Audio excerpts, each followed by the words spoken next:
Assalomu alaykum hurmatli anglag'uvchilar. Diqqatingizga diniy olim Muhammad Yusuf Muhammad Tursunning Din va hayot 2000 savolga javob nomli asrini sunduq. Yoqtirib anglag'aysizlar. Ihrom va uning ahkomlari. Ihrom ichida cheklangan ishlar. 620-savol. Ihrom bog'lagan kishi uchun cheklangan ishlar qaysilar? Javob. Ihromda cheklangan ishlar monolar.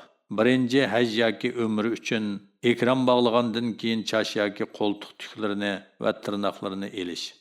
Ammo ixtiyorsiz tushib ketsa va yoki esida yo'q elib tashlasa hech vaqasi yo'q. Ikkinchi, badaniga yoki ikramga, ayollar kiyimlariga har qanday attir va xushbaroq narsalarni chechish yoki surtish. Uchinchi, erlarning kiyim shaklida tikilgan narsalarni kiyishi, ayol har qanday kishining qo'llariga palay kiyib olishi. 4. Nikohlanish yoki boshqalarning nikohini qilish. 5. Jinsiy munosabat o'tkazish. 6. Quruqliq hayvonlardan har qanday bir jonliqni o'ldirish. Ammo yilon, chayon, seriq chashqan, qog'a, tishlaydigan g'aljir it, cho'shqa, pasha, qo'ng'uz va kishilarga arziyat beradigan har qanday hayvon va hasharotlarni ihrom ichida bo'lsa-mu o'ldirishga bo'ladi. 7. Boshqalar bilan jidallashish, urushish, tillashish va har qanday bir gunohni sodir qilish. 8. Erlarning beshini, ayollarning yuzini yo'gib olishi. Ammo ayollar yot erlar bor joydan o'tganda ulardan jamolini qochirish uchun yuzini yo'g'ivasi bo'ladi. Bu cheklangan ishlar qatoriga kirmaydi. Cheklangan ishlarning jazosi va miqdori. 621-savol. Ihromda cheklangan ishlarni qilgan kishi nima qilish kerak? Javob. Ihromda cheklangan ishlarning birasini sodir qilgan kishining ahvoli mundaq 3 turlik bo'ladi. 1. Ihromda cheklangan jinsiy munosabatdan boshqa ishlarning birasini sodir qilgan kishi uni bilmaganlikdan yoki unutib qolganlikdan va yoki zo'rlanganlikdan sodir qilgan bo'lsa, u kechirim qilinadi. Gunoh bo'lmaydi, jazo kelmaydi. 2. Agar yuqorqilardan birasini ehtiyot yuzdan bilib turib qilgan bo'lsa, gunohkor bo'lmaydi, ammo jazo keladi. 3. Agar yuqorqilardan birasini uzrsiz va ehtiyotsiz turib sodir qilgan bo'lsa, gunohkor bo'ladi va jazo keladi. 622-savol. Jazo miqdori qanchalik bo'ladi? Javob. Jazo miqdori mundaq 3 turlik bo'ladi. 1. Ihrom ichida cheklangan ishlarni sodir qilganlikning jazosi chash yoki qo'ltiqning tuklarini elish, tirnoq elish, xushbo'y qo'llanish, qo'llarga palay kiyish, erlarning tikilgan narsa kiyishi, beshini yo'gishi, ayollarning sababsiz yuzini yo'gib olishi va ayolning jinsiy havasini qo'zg'aydigan harakatlarni qilish qatorliq ishlardan birasini sodir qilgan kishi tövəndiki 3 xil jazoning birini tanlaydi. 1. Arqa-arqadan yoki ara berib 3 kun ro'za tutish. 2. 6 peqirni bir qitim g'izolantirish. 3. Bir qo'y qurbonlik qilib go'shtidan o'zi yemasdan Makkaning fuqarolariga tarqitib berish. Bu xil jazo dam deb ataladi. 2. Ihrom ichida turib jinsiy munosabat o'tkazganning jazosi. Ihromdan chiqmay turib jinsiy munosabat o'tkazgan kishining qilgan hajjisi buziladi. Uni keyingi yillarda qayta qilishi lozim keladi. Ammo ihromdan chiqib bo'lgan bo'lsa-mu, farz tavob bilan sa'i qilishdan burun jinsiy munosabat o'tkazgan kishining hajjisi buzilmaydi. Faqat qurbonlikqa yaraydigan mollardan biri qo'y yoki biri o'shga qurbonlik qilish va yoki haj kunlarida 3 kun, yurtiga qaytgandan keyin 7 kun, jami 10 kun ro'za tutish bilan hajjisi to'liqlanadi. 3. Quruqliq hayvonlardan biri jonliqni o'ldirganning jazosi mundaq 2 turlik bo'ladi. 1. O'ltirgan narsasi chorva mollarga o'xshash qimmatini baholag'ili bo'ladigan narsa bo'lsa, jazosi tövəndiki 3 ishning birisini qilish bilan ado topadi. 1. O'ltirgan narsaning qimmatiga tushliq bir mol, masalan bir kiyini o'ltirib qo'ygan bo'lsa bir qo'y, to'gi qushidan birini o'ltirib qo'ygan bo'lsa bir kala elib qurbonlik qilib haramdagi peqirlarga tarqitib berish. 2. Yoki o'ltirgan narsaning qimmatiga taom elib Makkadagi peqirlarning har biriga yerimsa 1625 gramdan tarqitib berish yoki qimmatini berish. 3. Yoki har bir peqirga berilgan taomning o'rniga bir kundan hisoblab ro'za tutish. Ikkinchisi, o'ltirgan narsa chekatkiga o'xshash o'qishni topqili bo'ladigan jonliq bo'lsa, tövəndiki 2 ishning birini qilish lozim keladi. 1. O'ltirgan narsaning qimmatini hisoblab uningga taom yoki bug'doy elib Makkadagi peqirlarning har biriga yarim sodin tarqitib berish yoki qimmatini berish. 2. Yoki har bir peqirga beradigan taom o'rniga bir kundan ro'za tutish. Askartish. Jonliqni o'ltirgan kishining uzrisi qabul qilinmaydi. Mayli qasddan o'ltirgan bo'lsin, mayli esida yo'q yoki bilmasdan o'ltirgan bo'lsin, har holda uning jazosini to'laydi. Jinsiy munosabat o'tkazganlarmi shundoq. Ehrom ichida ruxsat qilingan ishlar. 623-savol. Ehrom ichida ruxsat qilingan ishlar qaysilar? Javob. Ehrom ichida ruxsat qilingan ishlar tuvandikilar. 1. Yuyinish. 2. Ehromni almashtirish va yoki yuyish. 3. Puroqsiz surma tortish. 4. Qo'lga soat selish. 5. Belgi kamar yoki hamyon tikilgan bo'lsa-mu taqash. 6. Qo'lga uzuk selish. 7. Boshni yoki badanning qaysi bir yerini qashlash, tatlash, uvlash. 8. Xushpuroqsiz normal sopullarni ishiltish. Haj va umrda ayollarga xos ahkomlar. 627-savol. Haj yoki umr qilishda ayollarga xos ahkomlar qaysilar? Javob. Ayollarga xos ahkomlar tövandagi ishlardir. 1. Ayollar haj safarida eri yoki mahram tuqqanining hamroh bo'lishiga ehtiyojlidir. 2. Ayollar ehrom bog'laganda erlarning aksicha tikilgan kiyimlarni kiyadi. 3. Ayollar tavob va sa'iy qilish ishlarida bir xil ma'noda. Erlarga o'xshash tavobning oldingi uchida tezroq mangmaydi va Safa bilan Marva o'rtasidagi ikki yeshil chiroq orasida yugurmaydi. 4. Ayollar ehromdan chiqqanda beshini tushirmaydi, balki har bir chechining uchidan bir oz miqdorni kesadi. 5. Ayollar labbaykini ovozli o'qimaydi. 6. Ayollar Hajaral Aswadning yeniga qolgan vaqtda bormaydi. Faqat erlardan xoli bo'lgan maxsus vaqtlarda libosi bo'ladi. 7. Ayollar ehrom bog'laganda erlarning aksicha beshini yo'gaydi. 8. Odat ko'rish, hayz yoki bo'shinish ayollarning ehrom bog'lanishi uchun to'sqin bo'lanmaydi. Haj faoliyatining tartibi. 625-savol. Haj faoliyati qandoq ilib beriladi? Javob. Haj faoliyatlari tuvandikicha ilib beriladi. 1. Zulhijja oyining 8-kuni tarviya kuni turgan yerimizdan ehrom bog'laymiz. Ehrom bog'lashni 9-kuni Arafatda bo'ladigan kungacha kechiktirish kun bo'ladi. Biroq bunda qilish sunnatga xilof ish.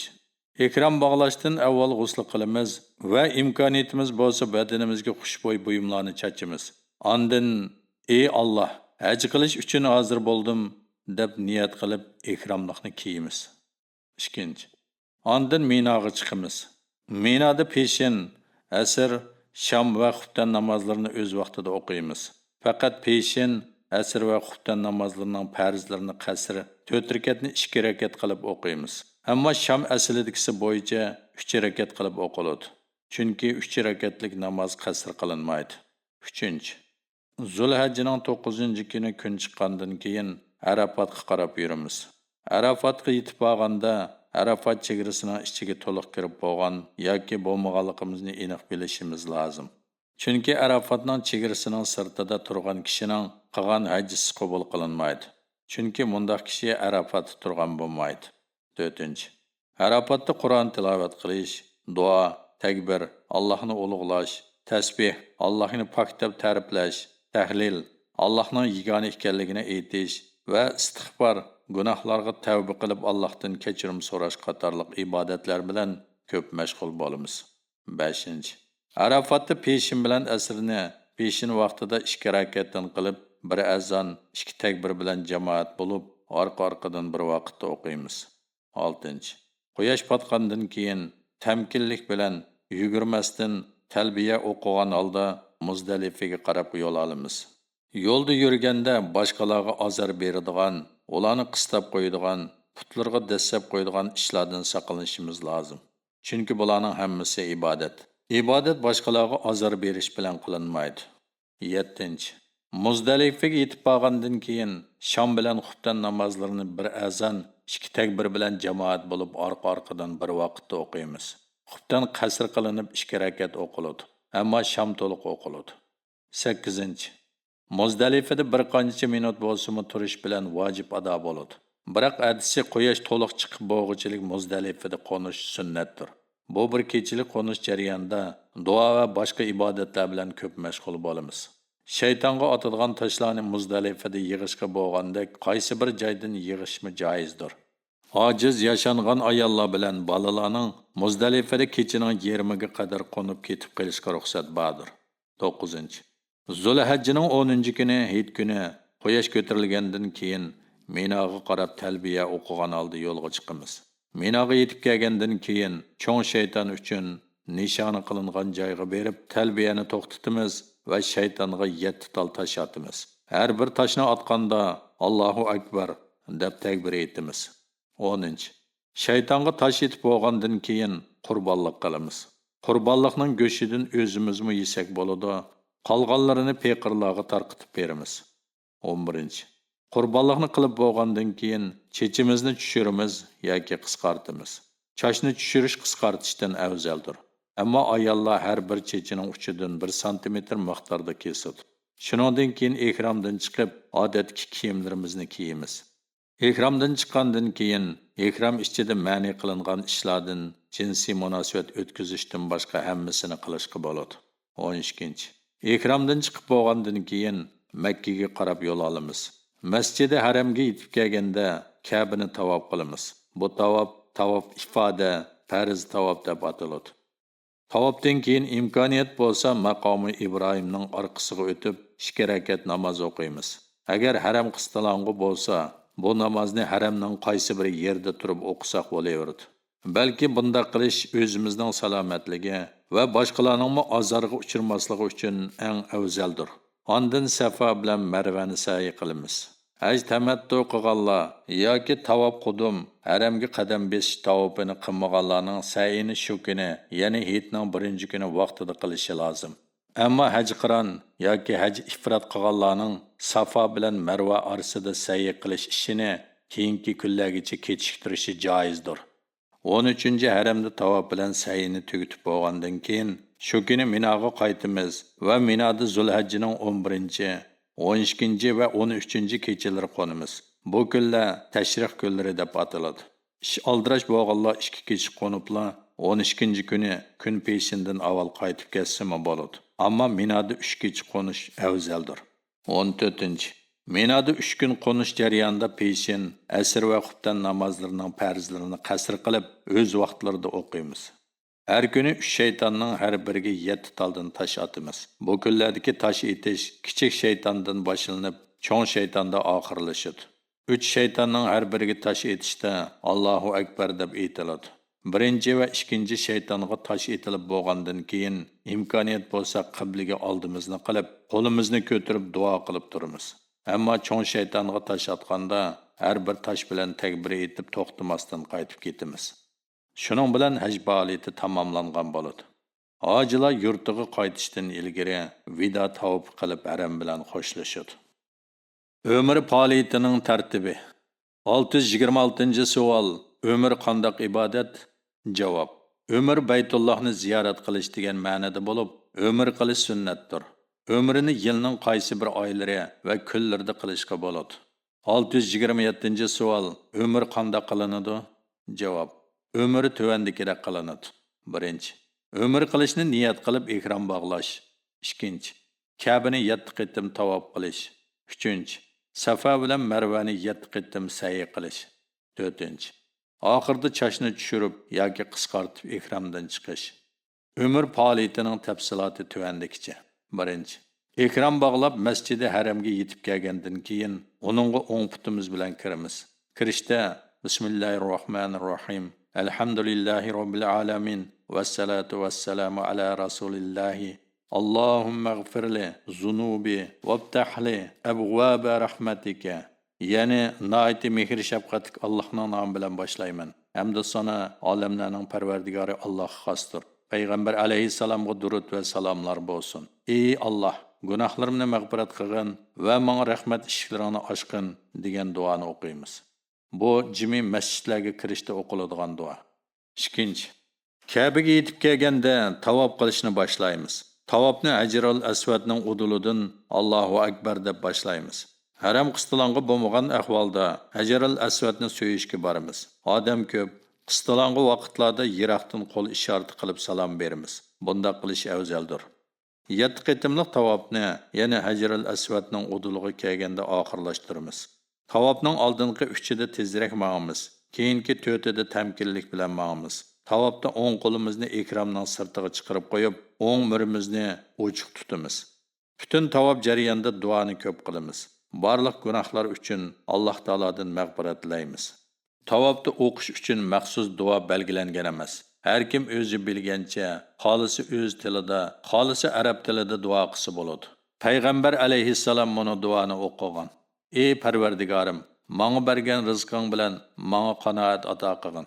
Rizqimda menga barkat bergin.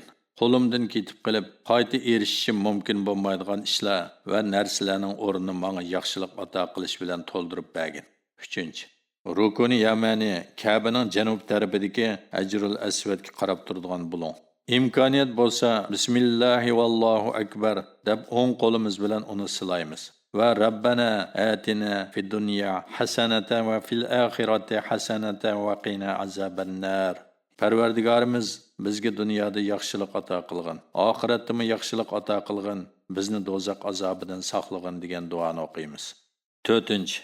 Tavob oxirlashgandan keyin o'ng qo'limizni ihromning ichiga tiqib, o'ng mirimizni ihrom bilan yugaymiz. Ondan imkoniyat bo'lsa, maqomi Ibrohimning orqasida haram qistalonliq bo'lsa, haramning qaysi bir yerda turib 2 rakat namoz o'qiymiz. Ammo maqomi Ibrohimning orqasini qistalonga qilib turib olish yaxshi emas va boshqalarga azor berganlik bo'ladi. 5. Ondan zamzam suyidan qong'ichi ichimiz. Payg'ambar alayhissalom shunday qilgan va mundaq degan: Zamzam suyi nima uchun ichilgan bo'lsa, shuning uchundir. Ya'ni sen uni shifoliq talab qilib ichsang, Alloh senga shifoliq ato qiladi. Qo'risqonni to'yg'izish uchun ichsang, Alloh seni to'yg'izadi. Ussuzlikdan ichsang, Alloh sening ussuzligingni kesadi. Uni Jibril alayhissalom qazgan. U Ismoil alayhissalomga ichirilgan. 6. Ondan Safa tarafga qarab yo'l olamiz va Safaga kelganda innas safa val marvata min sha'airallohi. Ya'ni Safa bilan Marva haqiqatan Allohning dinining alomatlaridandir degan oyatni o'qiymiz. Ondan qiblaga qarab turib, buni duoni o'qiymiz. La ilaha illalloh vahdahu la sharika lahu, lahul mulku va lahul hamdu va huwa ala kulli shay'in qadir. La ilaha illalloh vahdahu anjaza wahdahu va tasara ba'dahu va hazamal ahzaba wahdahu. Ya'ni bir Allohdan boshqa haqiqiy iloh yo'qdir. Uning hech sherigi yo'qdir. Padişahlık ve hamd sanalar onunğa xasdır. O her narsaga qodirdir. Bir Allohdan boshqa haqiqiy ma'bud yo'qdir. Alloh va'dasini amalga oshirdi. Bandasi Muhammad alayhissalomga madad berdi. Ittifoqdosh dushmanlarni o'zi yolg'iz mag'lub qildi. Ondan Safadan Marva tarafga qarab yurimiz. Sahih Safadan boshlanib Marvada oxirlashadi. 7. Safa bilan Marva orasidagi 2 yeshil chiroqning o'ttirsida erlar qadamini tiziltidi, ammo ayollar odatdagidek ma'od. 8. Safa bilan Marva orasida sa'i qilish jarayonidami zikr, tasbih, takbirlarni ko'p o'qiymiz va duoni ko'p qilamiz. 9. Safa bilan Marva orasida sa'i qilish faoliyatini tahorat holda qilsimi bo'ladi. Shuningdek ayollar tavobdan keyin hayzdar bo'lib qolgan taqdirda Safa bilan Marvani sa'i qilaversa bo'ladi. Chunki bu faoliyat uchun tahorat shart emas. 10. Safa bilan Marva orasidagi sa'ini tugatib bo'lgandan keyin chechimizni tushirib va qisqartib ikromdan chiqamiz. Chachni qisqartishdan tushirish afzaldir. Ammo haj yiqilishib qolgan kunlarda bo'lsa, tushirishdan qisqartish afzaldir. Chunki haj kunlarida tushirish eng afzal. Shuning bilan umr faoliyati oxirlashgan bo'ladi. Umr faoliyatini yuqorida ko'rsatilgan bo'yicha ado qilgan odam umr qilishning butun farz, vojib va sunnat amallarining hammasini to'liq o'rinlagan bo'ladi. Qurbonlikqa munosabatli masalalar. Qurbonlikning turlari. 628-savol. Dinimizda qancha turli qurbonlik bor? Javob. Dinimizda 6 turli qurbonlik bor. Ular munolar. 1. Hojilarning haj faoliyati ichida qiladigan qurbonligi bo'lib, uhdiya deb ataladi. Bu xil qurbonlik hojilardan haj tamattu yoki haj qiron qilganlarga vojib bo'ladi. Ammo haj ifrot qiluvchilarga qurbonlik qilish vojib emas. Ikkinchi, haj yoki umr qilganlarning ikrom ichida o'tkazgan xatoliklari sababli belgilanadigan qurbonlik bo'lib, dam deb ataladi. Uchinchi, qurboniyat kunlarida qo'lida bor kishilar qiladigan qurbonlik. To'rtinchi, Alloh yo'lida otib o'tgan qurbonlik bo'lib, uni o'rindash vojibdir. Beshinchi, yangi tug'ilgan bola uchun kesiladigan qurbonlik bo'lib, aqiqa deb ataladi. O'g'il bovoq uchun 2 qo'y, qiz bovoq uchun 1 qo'y bo'g'izlab, peqirlarga tarqitib berish yoki ularga ziyofat berish sunnatdir. Payg'ambar alayhissalom shunday qilishga buyurgan. Imom Tirmizi rivoyat. 6. Savob tepish niyati bilan kesiladigan naflar ixtiyori qurbonlik. Qurbonlik qilinadigan mollar va ularning sifati. 629-savol. Qurbonlik qilinadigan mollar qaysilar? Javob. Qurbonlik qilinadigan mollar qo'y, o'chka, kala va to'ga. 630-savol. Qurbonlik mollarning yosh va sifat o'lchami qanday? Javob. Qurbonlik mollarning yosh va sifat o'lchami tuvandikicha. 1. Qurbonlik qiladigan mollarning ko'rliq, to'kurliq va qattiq urilganlik qatorliq har qanday bir ayib nuqsondan sog'-salomat bo'lishi. 3. Qurbonlik qiladigan mollardan qo'yning 6 oylikdan cho'ng, o'shkining 1 yoshdan oshgan, kalaning 2 yoshni tugatgan va to'gining 5 yoshdan oshgan bo'lishi shart qilinadi. 631-savol. Qurbonlik qilinadigan hayvonlar qancha kishiga kifoya qiladi? Javob. 1 qo'y yoki 1 o'shki 1 odam uchun kifoya qiladi. 1 kala yoki 1 to'ga 7 odam uchun kifoya qiladi. Ya'ni 7 kishi birlashib 1 to'ga yoki 1 kala qurbonlik qilsa, ular qurbonlik qilgan hisoblanadi. 632-savol. Qurbonlikqa yaramaydigan o'zirlik mollar qaysilar? Javob.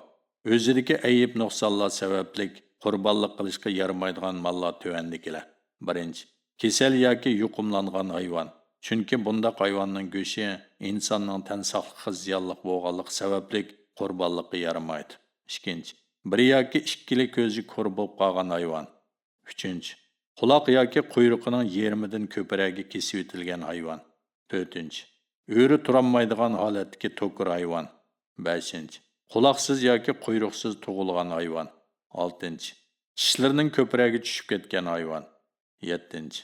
Qattiq o'riq hayvon. 8. Munguzlardan biri yoki 2lisi tuvidan kesilgan hayvon. 633-savol. Qandoq o'zdirlik hayvonlar qurbonlikqa yaraydi? Javob. Tuvandikidek o'zdirlar bor hayvonlarni qurbonlik qilishga bo'ladi. 1. Oqsab mansimi o'zi saq bo'lgan hayvon. 2. Tug'ilishidan munguzsiz bo'lgan yoki munguzining ozroq qismi sungan hayvon. 3. Quloqlari teshilgan hayvon. 4. Tishlarining yarmidan ko'p qismi saq bo'lgan hayvon. 5. Pichib etilgan hayvon. Qurbonlikning go'shiga munosabatli masalalar.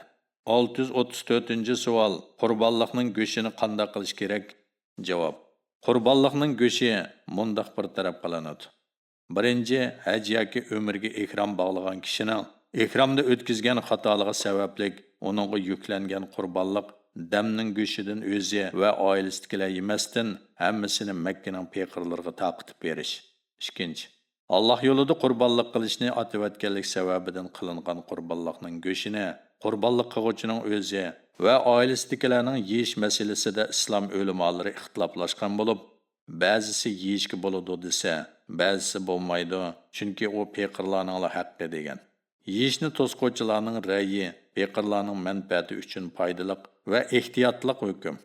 Ammo yesi bo'ladi deguvchilarning ra'yida kengchilik ko'zda tutilgan. Shunga qurbonlik qiluvchi agar peqir bo'lsa, qurbonlikning go'shidan yesi bo'ladi. 3. Qurboniyatdagi qurbonlik hojilarning haj faoliyati jarayonida qiladigan qurbonligi, uhdiya, aqiqa va ixtiyoriy qurbonliklarning go'shini 3 ga bo'lib, bir bo'lakini peqirlarga sadaqa o'rinda tarqitib berish, yana bir bo'lakini tuqqanlar, qo'shnilar va do'stlarga, garchi ular boy bo'lsa-mu, hadiya qilish. 3. bo'lakini oilasida yeyish tavsiya qilinadi. Agar qurbonlik qilgan odam kambag'al bo'lib, atrofidagilarning hammasi boy bo'lsa, qurbonlik qilgan melning go'shining hammasini o'z oilasida yesimi bo'ladi. Savob va gunohga munosabatli savol-javoblar. 635-savol. Savob degan nima? Javob. Savob arabcha so'z bo'lib, tartuq, in'am degan ma'nini ifodalasa, islom shariatida Alloh taolo buyurgan ishlarni qilganlarga Allohning beradigan mukofotidir. 636-savol. Islom dinida savob tushunchasi qanday? Javob. Islom dinida savob tushunchasi qisqacha mundaq. Alloh taoloni tunib, insonlarning yaratilishida g'oya qilingan, Alloh taologa bandichilik qilish burchini o'rindash va insonlik sha'niga uyg'un shaklda hayot kechirishga o'xshash Alloh taolo buyurgan ishlar savobli ishlar bo'lib hisoblanadi.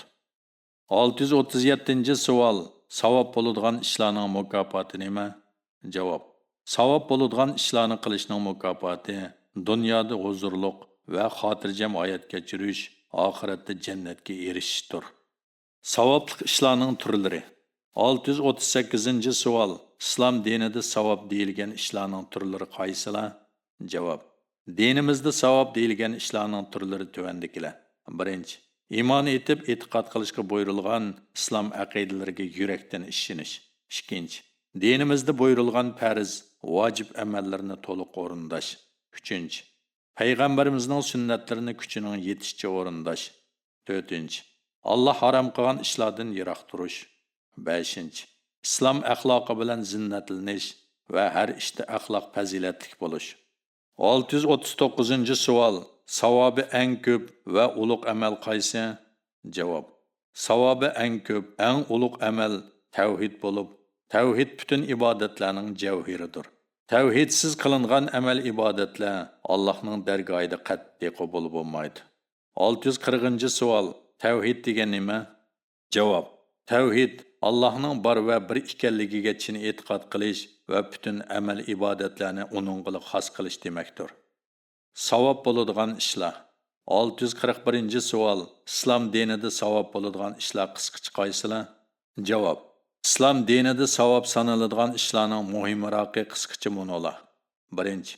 Sog'lom aqida va e'tiqodga ega bo'lish. 2. Kunda 5 vaqt namozni shariatda ko'rsatilgan shaklda ado qilish. 3. Ramazon oyida bir oy roza tutish. 4. Pul molning zakotini to'liq ayirish. 5. Qudrati yetsa umr ichida bir qatim haj qilish. 6. Payg'ambar alayhissalomning sunnatlarini o'rindash, uning yo'liga izchil ergashish. 7.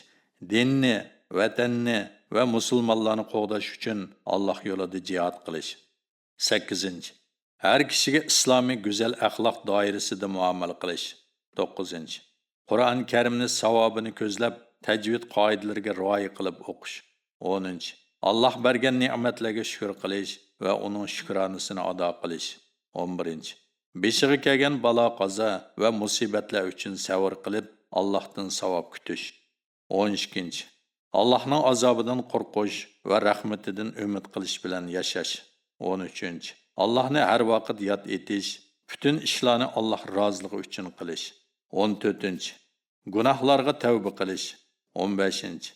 Qalbida birovga o'shlik, dushmanlik, ko'ranmaslikka o'xshash nachar illatlarga o'rin bermaslik. 16. Ota-onaning xizmatini qitirqinib, ixlos bilan qilish. Urug' tuqqanlarni yo'qlab turish va ulardan moddiy va ma'naviy yordamlarni aymaslik. 17. Qo'shnilarga, xizmatdoshlarga, do'stlarga manfaatli bo'lish, ularni ziyonga uchratmaslik. 18. Din va insonlarga foydali ishlarni qilish va bundaq ishlarga yordam berish. 19. Din va dunyolikqa munosabatli masalalar ustida bilim elish, kitob o'qish. 20. O'zi o'rgangan to'g'ri va foydali bilimlarni turmushda amaliyalashtirish va boshqalarga bildirish. 21. Cho'nglarga hurmat qilish, kichiklarni asrash. 22. Dunyo va oxiratlik har qanday bir ishni ixlos bilan qitirqinib qilish. 23. O'limni 1 minutmi esidan chiqarmaslik va uningga har zaman tayyorlik ko'rish. Gunoh va uning turlari. 642-savol. Gunoh degan nima? Javob. Gunoh Alloh to'sigan ishlardir. Masalan, aroq ichish, yolg'on so'zlashga o'xshash. 643-savol. Islom dinida gunoh tushunchasi qanday? Javob. Islom dinida gunoh tushunchasi qisqacha mundaq. İnsanlarning yaratilish g'oyasiga munosib kelmagan insonlik sha'niga loyiq kelmagan va insonning dunyo va oxiratlik uchun ziyonliq bo'lganligi sababli Alloh taolo to'sgan ishlar gunoh hisoblanadi. 644-savol. Islom dinida gunoh sanaladigan ishlarning turlari qisqacha qaysilar? Javob. Islom dinida gunoh sanaladigan ishlarning turlari ko'p. Qisqacha aytganda bunolar. 1. Islomning asosiy aqidalariga ishonmaslik yoki shak keltirish. 2. Farz va vojib amallarni tark etish. 3. Harom qilingan ishlarni qilish va harom narsalarni iste'mol qilish. 4. İslomiy axloqqa uyg'un kelmaydigan nachar qiliqlarga odatlanish. 645-savol. Eng chong gunoh qaysi? Javob. Eng chong gunoh Allohga sherik keltirish. 646-savol. Sherik degan nima? Javob. Sherik e'tiqod, amal, ibodatlar va duolarda Allohga boshqa narsani sherik qilib qo'shish deganlikdir. Masalan, atalmış avliyolardan yoki mozordagilardan bir narsa so'rganga o'xshash. Sherik tavhidning aksidir. Gunoh sanalgan ishlar. 647-savol. Islom dinida gunoh sanalgan ishlar qisqacha qaysilar? Javob. Islom dinida gunoh sanalgan ishlar qisqacha bunolar. 1. E'tiqod masalalarida xato fikr va ozg'un iqimlarni qabul qilish. 2. Farz, vojib bo'lgan ibodatlarni tark etish. 3. Noq odam o'ldirish, o'zini o'ldirib olish. 4. Ota-onani qaqshitish, urug' tuqqanlar orasida sil-rahim qilishni tark etish. 5. Zina qilish, qimor o'ynash, aroq ichish, oq chekish. 6. Yolg'on so'zlash, g'ayvat qilish, birovga qora chaplash, kishilarga laqam qo'yish, ularni haqorat qilish va masxir qilish. 7. Harom yeyish, yetimning haqqiga qo'l uzatish, o'sim bilan muomala qilish, go'shi yeyilmaydigan hayvonning go'shini yeyish, o'g'irlik qilish, pari yeyish, aldamchilik qilish, insonlarga va hayvonlarga azor berish. 8. Sehr qilish yoki qildirish, fal silish yoki soldirish, xurofotlarga ishonish. 9. Allohning rahmatidan va mag'firatidan umid uzish. 10. Ko'nglini yomon tuyg'u va yomon fikrlar bilan to'ldirish. 11. Dinga, vataniga va xalqiga xiyonat qilish. 12. İslomiy an'analarni va islomiy kiyinishlarni chetga qiqish yoki masxir qilish. 13. Hayosiz filmlar va suratli jurnallarga qarash, axloqini buzadigan naqsha, muzikalarni anglash, nomahramlarga tikilib qarash. 14. Harom kasb bilan shug'ullanish. Yuqorqilarning hammasi shariat istilohi bo'yicha aytganda haromdir.